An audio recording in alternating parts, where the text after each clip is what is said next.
Hey there, welcome back to another video. I'm Dr. Craig Engstrom, and in this video I'm going to talk about budgets. Now, I know you're going to think, what does that have to do with crafting communication competence?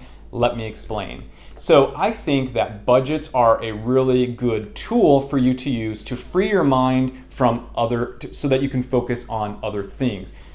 As you know, finances tend to be a big stressor in people's lives, and if you're using an effective tool like a budget, so it is an informational tool, and it's good to have that information in a place and knowing what's going on with it so that you can free up your mental capacity to work on things like watching YouTube videos on how to improve your communication competence, taking other courses, and so on. So budgets are really good tools. They're effective, but I also think that they will make you a little bit more efficient in being able to communicate your financial situation in a variety of scenarios. Also, becoming better at budgets means that you will be learning the sort of language of finance. And as you know, being a competent communicator means knowing how to communicate with a variety of audiences on a variety of topics, not necessarily as an expert, but at least knowing the language, vocabulary, and so on makes you more competent. So I do think that budgeting as a principle is a communication competence, or at least is related to it. So in this video, I'm going to give you two tools that are in Excel that will, I think, improve your ability to keep track of your finances. The first is a budget that I have created, and you can download this. I have a link in the description. Also, you don't need to have that template. You can build it yourself, but if you want to download it, follow along, or download it and use it, feel free to do so. The second thing that I will show you is a new feature that just came out from Microsoft itself, which I think is really cool, and that is a tool or an app that connects your financial accounts to Excel, and it automatically updates and imports them. So this might be something you're not as keen on because of privacy or whatever. I tend to trust Microsoft. I've tried the tool. I like the tool. I do think that it is helpful and just a really great tool that comes already in an application, Excel, that you're either probably paying for already or have access to. And I think it's just a lot of great value because now you can get rid of things like other financial instruments that you're using to keep track of your finances. So again, I'm not saying that you need to replace things. It's not as savvy as some of the other products out there on financial literacy or budgeting, but definitely a free tool that Microsoft is offering as part of their package. So maybe not 100% free because you're probably paying a subscription to Office 365, but now that it's in Office 365, it makes a great tool. All right, so let's go ahead and get started. I'm going to show you my budget, and not my personal finances, but my budgeting tool and how to use it. And you can follow along by downloading the document, like I said, and then I will show you the new Microsoft financing features. Okay, so this is the budget that you can download, and if you would like, download it and follow along. Another thing that I want to say before I go too far into the weeds here on this, because it's so specific to me, it might not work for everybody because there are details here that you might not know, because you might not be really great with Excel. I'm happy to do maybe a live stream talking about specifically budgeting and the budget, and you could ask me questions that you have specifically about how to use this, and that way I can answer very questions that are very unique to you that you might not know how to deal with that I'm not covering in this video. But I do hope that what I provide here is sufficient for you to at least get started and or create your own. So one thing that I should note about this budget is that it is based on the idea of essentially tracking your checking account. So for me, it's nothing more than a checking account ledger. The other last thing I want to note is that I've decided only to just basically send you information related to how to do the Microsoft connection to your accounts, that literature that's available through Microsoft. I actually produced the opening segment to this video a couple of weeks ago, and since then I've decided that this would just be best done by the literature that they already have. So I'm only going to be focusing on this budget worksheet. Okay, with that said, hopefully you have it open and follow along. And again, this, just to emphasize, is a budget that is based on the concept of it's tracking your checking account, and you're not doing things like budgeting the nitty gritty everyday expenses and trying to like always stick to a very strict budget. I personally, it does not work for me. So this is what has worked for me for now over a decade. And I've seen my, wealth grow. I've seen my expenses decrease. So it is working for me. So you have basically this, and it's all set up with the information that you need. So you can change all of the information except for those items that have some kind of formula in them. So when you click on a box, make sure that it doesn't have a formula in it. And it's important to note that since we're already halfway through the year, I decided just to zero all of this information out. But you will see that, for example, there's a formula here, because if you start doing this in August, what it's going to do is essentially be taking the information from I-24 here and bringing it up to here. So this is going to be your end balance, but also your beginning balance, right? And this is what's going to be in my checking account. This is not real numbers here that I'm working with, just to note. Then the next thing is your salary, whatever that is, and hopefully it is predictable. If it is not, then you might average out your salary for the year. But if you are a salaried employee and can predict with great assurance what your monthly contribution from your employer directly into your checking account will be, you can go ahead and just put that all the way across, and you can modify to suit. So for example, let's say that normally you make $2,200, but in 1 month you earn $2,500, you could just change that, no big deal. So you can change that, and the reason I can change it, I know, because there's no formula here. Same with here. So for example, if I get birthday money or I get any kind of special deposit, my partner gives me money because I paid for something and she's reimbursing me, then that would go here. Just as another side note, I actually, in my family, in my household, we separate out the bills. We essentially divided them up. My partner takes care of some, I take care of others. It's about equal. And then any other money that's left over is discretionary income that we spend, that I can spend on however I want. Biking stuff, for her it might be some gardening things, whatever it might be. So we have that model. So again, when we get to expenses, your sheet might need to be longer. You might have joint accounts. That gets a little bit more complicated, and I'm not attending for that in this video. So maybe this is a budget really for singles or for people who sort of operate expenses in a household, if you're married, where you are each kind of, have your own single checking accounts, which is the case for me. Anyway, back to this. So income, so we have the income balance, which is the sum. So it's going to be a combination of all of these figures here. And again, I don't want to change that because there's a equation there. Come down here, obviously that one I can't, and we need to make sure that it's negative for each of these, and these are going to be the expenses. And then we have, again, an equation here that's going to add up all of these, and then we have the balance. Now, I will get to this line here in just a moment. So how I determine what should be in here is, after the first year of doing this, you might find an average that you spend. So maybe on average, the prior year, I spent $112 per month on electricity. So does that make sense, right? So this is just going to be the projection of what I'm going to spend, okay? And I'll show you what I do as the month progresses. I have organized the expenses based on how they generally come out of my checking account, right? So that way, if I want to kind of know what my balance is at any given time, what I could do is I could say, okay, this is the income balance, and now I've made, 3 things have cleared my checking account, and all I'm doing is holding down the control key and adding those up.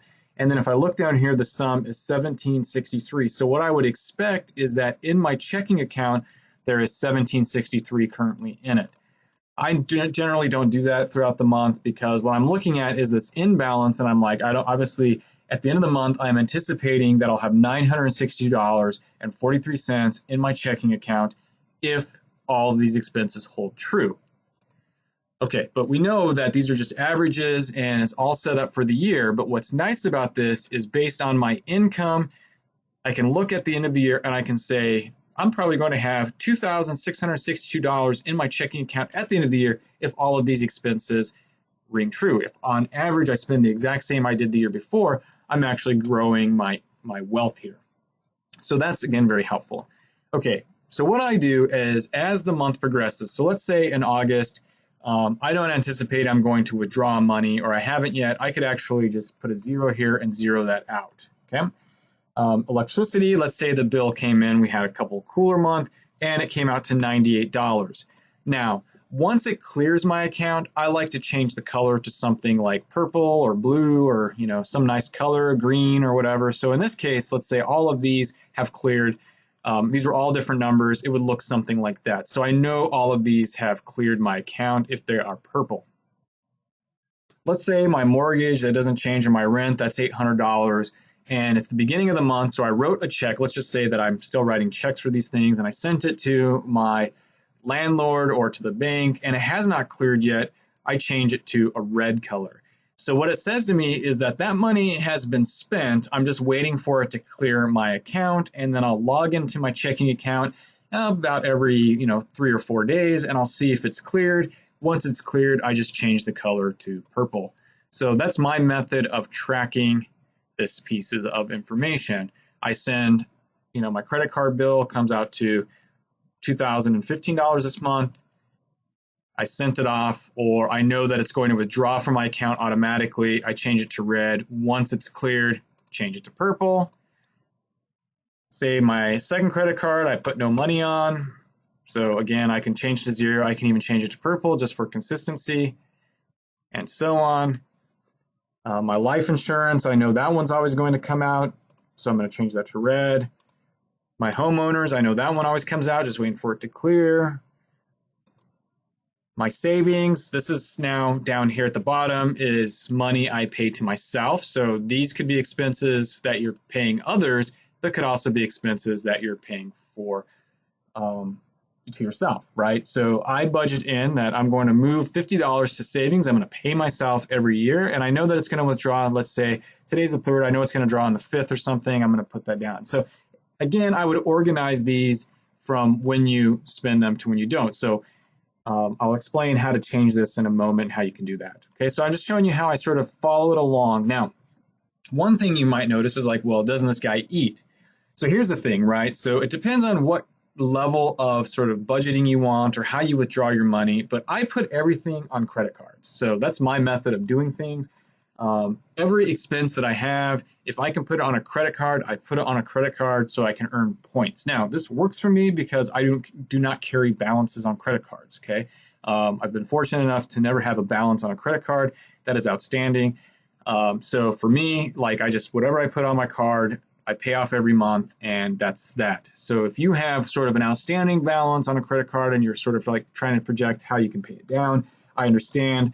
And you might have a little bit of a different setup, and you might even have like food expense. But for me, how are you paying for that? If you're paying for it out of your checking account, like you're running your debit card, and you don't have a credit card, in that case, I might add a food item. In fact, I might just come up here and let me show you then how I change this. I just sort of double click it, or I click on it and I come up here and I can delete that and I can write down food.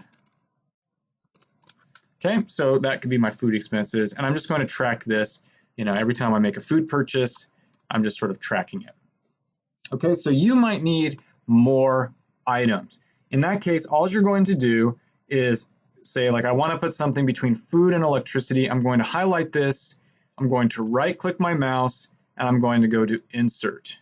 And right above it, places that. Now, I always put 2 spaces in, 1, 2, and let's say that this expense is going to be something like car payment.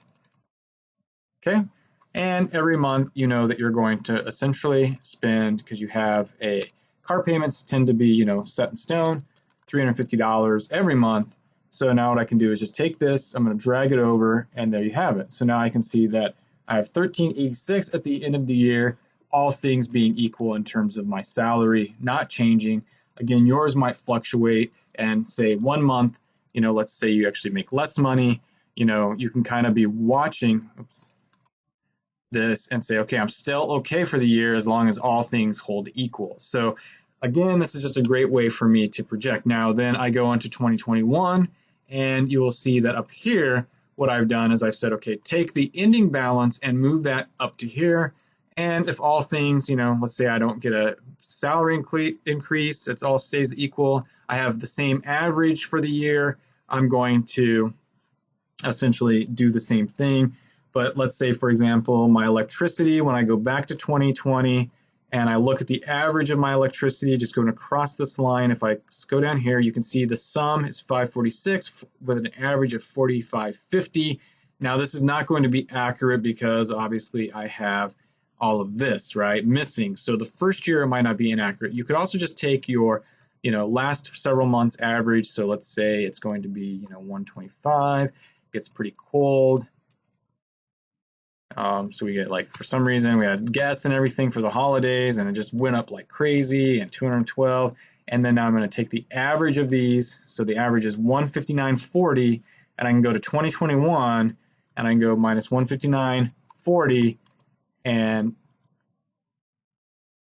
minus 159.40, sorry about that. And I'm just going to like drag that all the way across now, and there we go. So for the year, I can kind of say if my electricity on average stays the same as it was the year before, obviously it will fluctuate, but I can see that I'm still growing my wealth by looking at what my imbalance will be for the end of the year for 2021.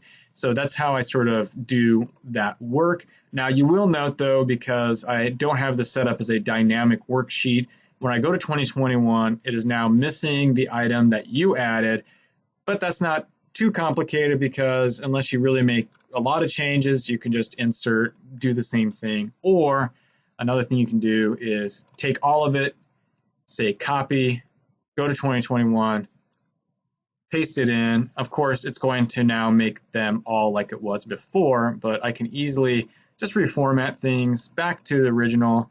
I can, say this is what I want to make for everything for the year. I'm going to do the $350 on the car payment all the way across. My electricity, I think we said it was averaging like $148.90. I don't remember, but let's just say that's the case. I can easily drag this in both directions here, and you're good to go. So all I'm doing to drag it, by the way, is when you go to this little corner here, you'll see it turn to a plus sign, and you can just drag it. So again, I would need to set it up for the entire year. And then, though, once I move forward, I just copy and paste. But the only thing I need to make sure is that I do reset this.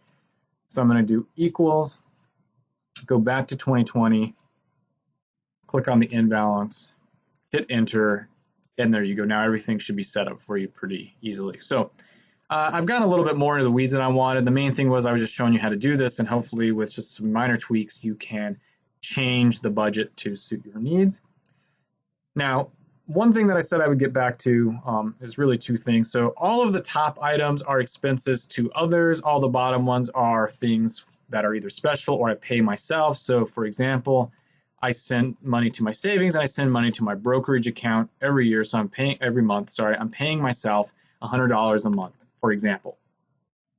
However, this is money that I consider to be liquid. If I needed to, I could easily, withdraw this money and use it. So it's not money that's lost to me. Whereas the IRA really is, because if you have an IRA, you cannot touch that money until you're 59 and a half without penalty. So I'm a little bit, I don't move money to my IRA until I know that I have the money to do it, that it's going to be locked in. So I'm kind of like watching this, and if I'm getting a little uncomfortable with my balance getting down to $735, I might just say I'm not going to make that IRA contribution that month. Just change it to zero, and it works. Now, let's say though the opposite happens, that for some reason you don't have, your homeowner says, hey, you don't have to pay this month. We're being nice to you. Well, in that case, I can say, well, I want to transfer that to the IRA, and I can do that. So, you can make it a way to pay yourself even more. Then down below, what I do is at the end of every month, I go through, and this is actually one of my favorite things to do. I look at my savings account. So let's go back to August. I look at my savings account, and let's say in my savings, I have $255. And then in my IRA, I have $655. And then in my brokerage account, I have $125. I don't know why I'm ending everything with fives, but I am. In my 401k that my employer is giving me, I log into that account, and I've built up a balance of $9,800. I put that in there. And then finally, maybe I have another account of some kind. You can change this other to something else. Like, for example, I invest in U-Haul Investors Club. So this is a way that you can buy bonds or debt from U-Haul, the company, the moving company, directly, and you're basically funding their purchases of equipment, for example. And I make like 4.5% interest on this. Nevertheless, that might be an example of other. And then I would just change this to U-Haul Investors Club. And for example, let's say that I have, $625 in that account. So now I have total investments of $11,460. Let's say that nothing changes for the next month. It would be $11,466 and a 0% growth. So this is money, especially if you have things in like 401ks or brokerage accounts that could go up or down over time. And over here, I always have a goal that I'm trying to end up with for the year. And it's not necessarily just based on growth, it's also based on contribution.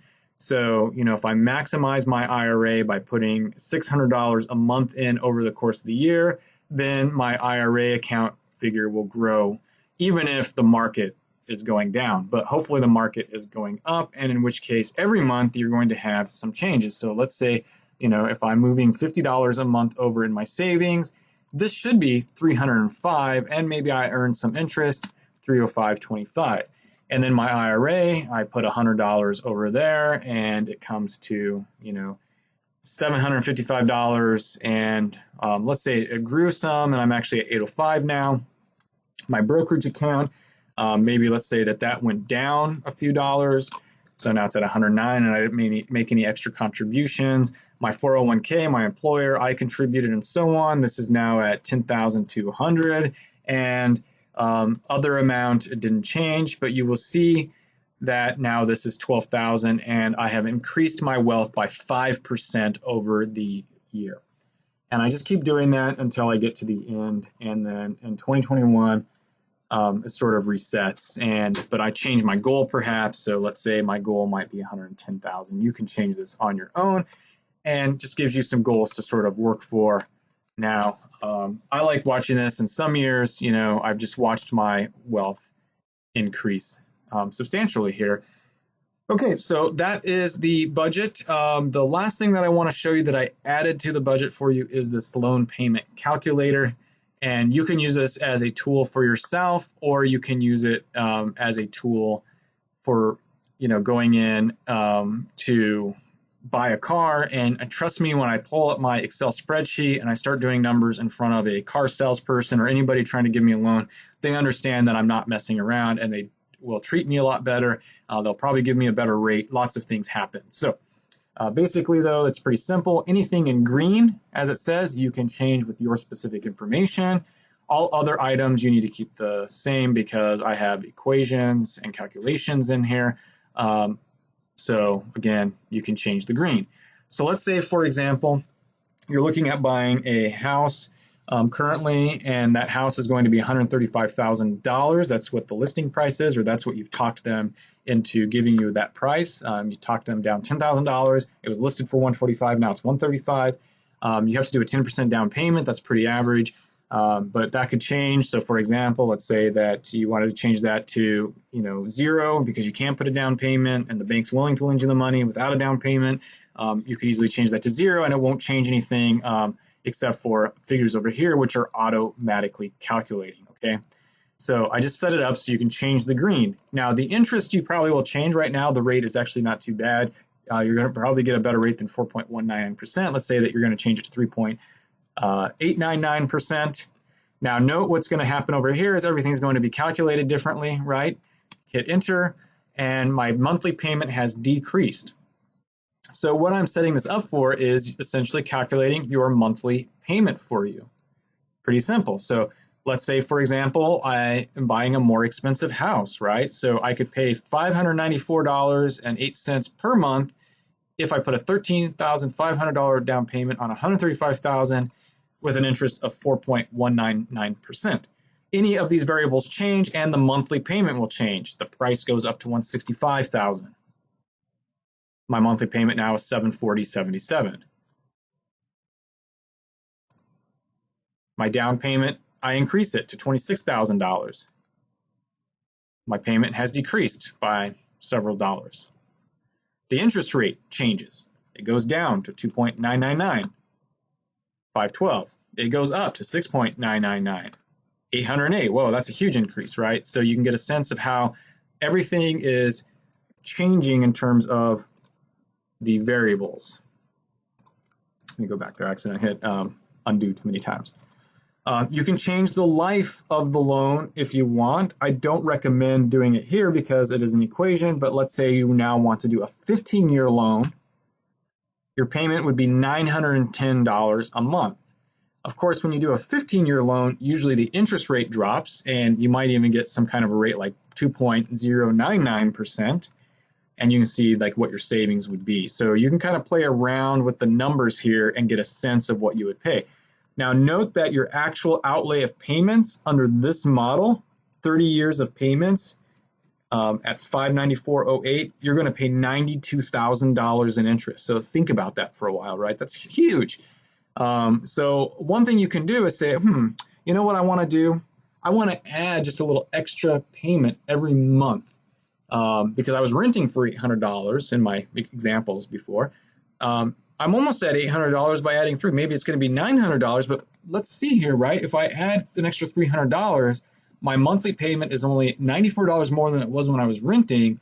But look at the savings. I'm going to save $48,000 in interest, and I'm going to do that, and I'm going to have it all paid off in 15 years anyway. So I can still get the 30-year loan and commit to myself to paying, that extra little bit and just be a little bit better off.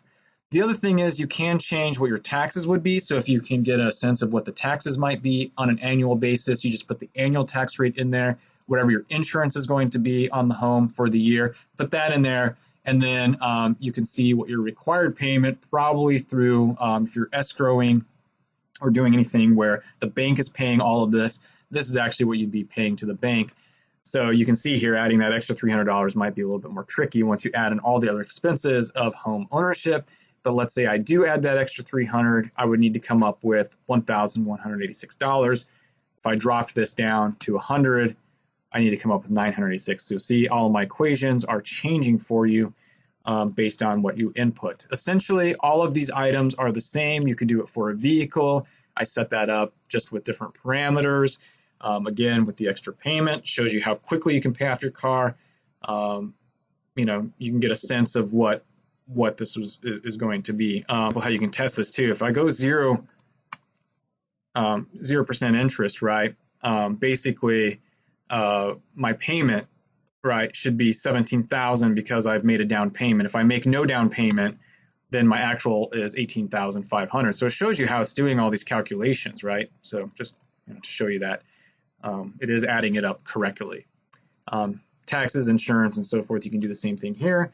You can do this for your student loans just to give you a sense of what you would be paying. So if you currently are taking out student loans, you can kind of say, what am I going to take out? Let's say by the end time I graduate, I'm going to have $52,000 in loans. I'm paying 3.199% on average. You might have to do an average. This is not going to be exact. I'm going to be essentially paying over 240 months, right? So if I change this to 10, there we go. All right, so you can see, what your loans will be, and then even what happens if you pay a little extra every year. How much quicker do you pay off the loan? So just adding an extra $200 per month to your loan payment will cut your loan payment outlay in half. You see what I'm saying? Like if I'm making the minimum payment of $293 a month on my student loans for 20 years, I'm going to pay $18,000 in interest. So that's actually not too bad over the course of the loan. But if I add just an extra $200 per month, so I can put out almost $500 a month, I'm going to save $9,000, but I'm going to cut the amount of time in half. So you'll get off the burden of your student loan debt much faster. If somehow you can make a $1,000 payment, you're going to have it all paid off in 3.5 years. So that would be brilliant, wouldn't it? So you can just get a sense of how to use this to kind of think about what your outlay of payments will be. All right, and then finally, investment. What you're going to do is here, it's going to work the opposite. Let's say that I'm planning to invest for 35 years. I have $1,000 in the bank. I'm going to earn 7.5% interest, so it's obviously not a bank. Let's say it's a brokerage account. how many months. This is going to change based on what I put in. Okay, so there you go. And then finally, again, you can change the green things. How much am I going to add per month to my account? If it's only $50, it'll change significantly. But note what's happening here. If I have an investment for 35 years, I start with $1,000, I earn 7.5% interest, I add a monthly contribution, the future value of this is going to be $218,000. So think about it. If you start saving $100 today, in 35 years, if you are 20 years old, when you are 55 years old, you're going to have $218,000 just by saving an extra $100 a month. That is brilliant, okay? Of course, you're going to have, and as you can see, the interest is going to be phenomenal on this, okay? Let's say, though, on average, you're going to earn 5.5%, $992,000 in interest. Not as great. So just 2% more can make a huge difference in the amount of interest you earn. Of course, you can play with the variables. Let's say that this is kind of a predictable schedule and you just kind of want to see what the difference is between the two.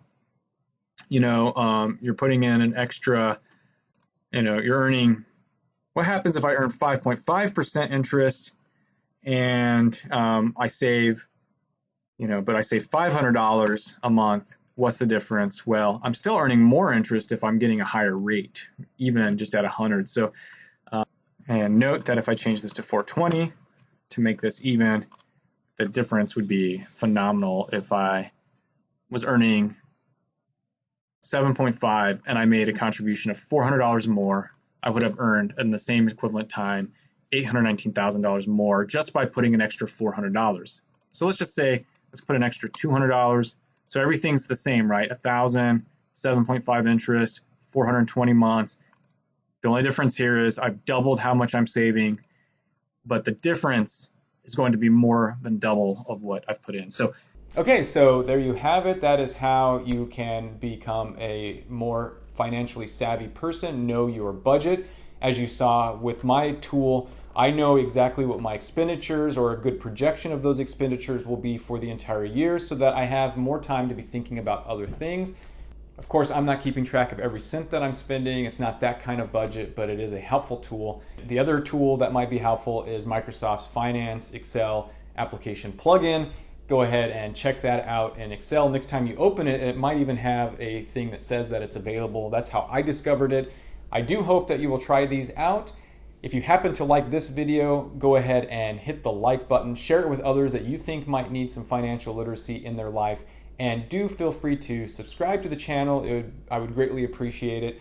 I don't always put content on finance-related stuff. Do note that. What I cover is mainly how to become a more efficient and effective communicator so that you can improve your professional life. So I hope to see you in the next video.